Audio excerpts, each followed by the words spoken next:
Today I'm hiking at California Woods Nature Preserve.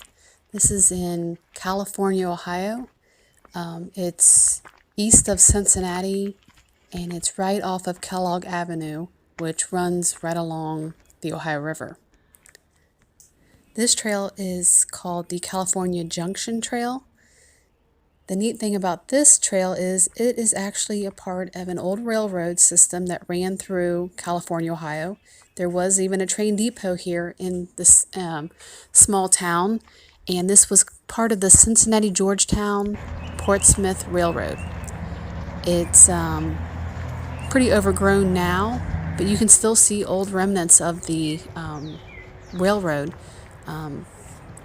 When you're going down this trail here, on the left side is Kellogg Avenue.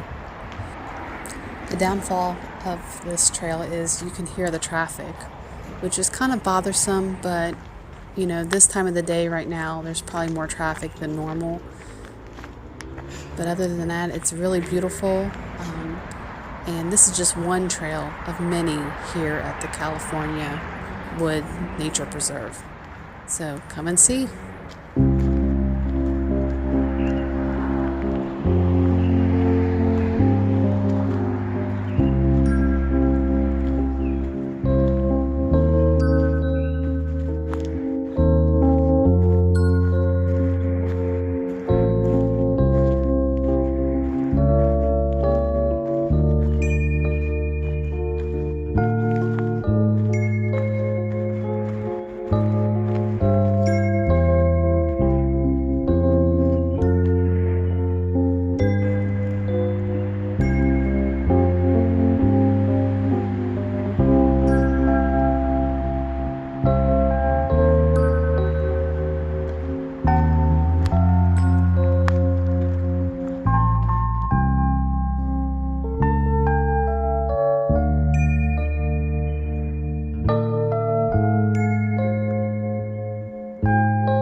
about the Junction Trail, I'm going to leave a link to another YouTube video that's really interesting. This concludes my evening hike here. It's been a beautiful evening, beautiful sunset, 3.5 miles well spent.